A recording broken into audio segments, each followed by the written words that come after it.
അച്ഛൻ എനിക്ക് ദിവസം 500 രൂപ തരും. കുട്ടിക്കാലം മുതൽ കഷ്ടപ്പാടുകൾ അറിഞ്ഞാണ് ഞാൻ വളർന്നു വന്നത്. സൂര്യ വിജയ് സേതുപതി. എന്താണെന്നറിയില്ല, ഈ വിജയ് സേതുപതിയോടുള്ളൊരു ബഹുമാനം വെച്ച് പറയുക. ഈ പയ്യൻ, നിങ്ങളുടെ മോൻ ഭയങ്കര ഓവറാണ്. ആദ്യം ഏതൊരു ഓഡിയോ ലോഞ്ചിൽ വന്നിട്ട് വലിയ ഷോ അടിച്ചു. എൻ്റെ അച്ഛൻ്റെ പേര് പോലും കൊടുക്കാതെയാണ് ഞാൻ ഈ സിനിമാ ഫീൽഡിലേക്ക് വരുന്നത് എന്നൊക്കെയായിരുന്നു ഈ സൂര്യ എന്ന് പറഞ്ഞ വിജയ് സേതുപതിയുടെ മോൻ തള്ളിയത്. സത്യം പറഞ്ഞു കഴിഞ്ഞാൽ വിജയ് സേതുപതിയുടെ മോൻ എന്നൊരു അഡ്രസ്സിൽ മാത്രമാണ് ആ അഭിനയിക്കാനുള്ളൊരു അവസരം തന്നെ കിട്ടിയത്. എന്നിട്ട് അഭിനയിച്ച് വെച്ചതോ, ഞാൻ കുറച്ച് ക്ലിപ്പ് കണ്ടുള്ളൂ. ഒരു വായിക്കും കൂടുതൽ ഒരു ഓവർ ആക്ടിങ്. അച്ഛൻ്റെ 7 പോലും പറ്റില്ല. ഉപ്പോളം വരില്ലല്ലോ ഉപ്പിലിട്ടത്.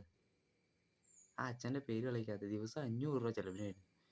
എത്ര ഞങ്ങൾ സാധാരണക്കാരൻ്റെ അച്ഛനൊക്കെ 500 രൂപയ്ക്ക് വേണ്ടി വെറുതെ ഇരുന്നിട്ട് 500 രൂപയ്ക്ക് വേണ്ടി എത്ര ആൾക്കാർ പണിയുന്നുണ്ടെന്നറിയും, കൂലിപ്പണി എടുക്കുന്നവരുണ്ടെന്നറിയും.